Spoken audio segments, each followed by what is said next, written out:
Bagdones, parsley sa English.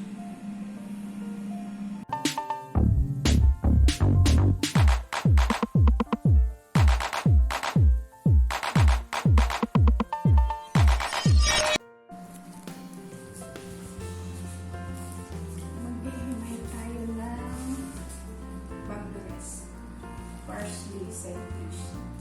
Nilalagay namin ito sa salad. Hinihimay ko na kasi para hugasan ko tapos patuyuin. Lagay mo sa box tapos sa red para kailangan hindi na maghuhugas. Malinis na.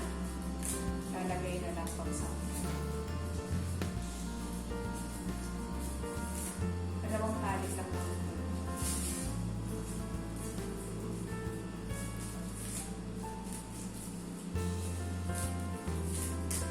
kasama ko na doon sa taas ng plancha.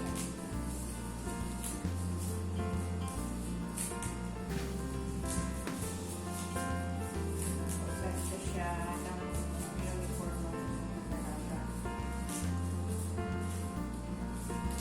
Siya ang taga-plancha ng mga uniforme.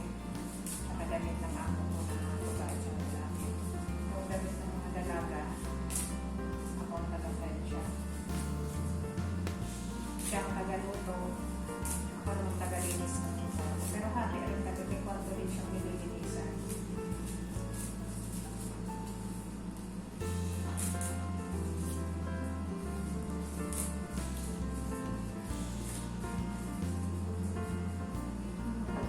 Order to buy na dito. Hapon na naman.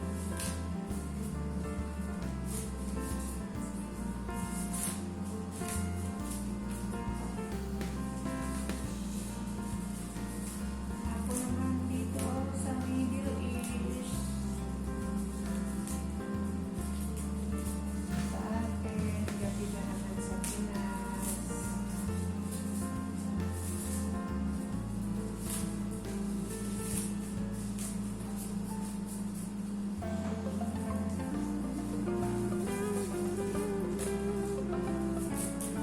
Hapon, wala naman kami mag-aano ng trabaho namin pagkatapos naman kasi hanggang ngayon linggo, release kami gamit sana.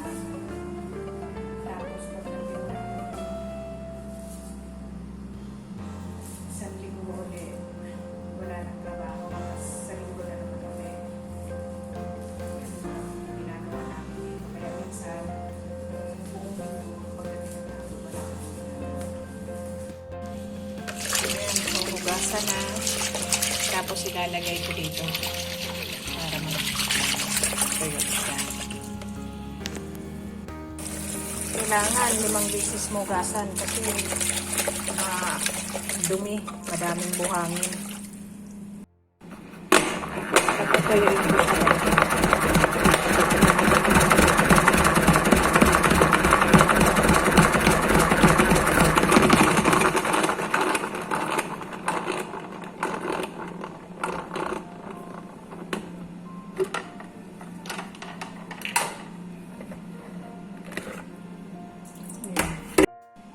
Dito ko siya ilalagay pag natuyo na siya.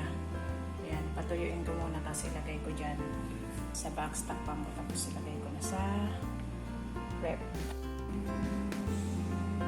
Ayan, nilagay ko na sa box. Lalagay ko na ngayon sa rep.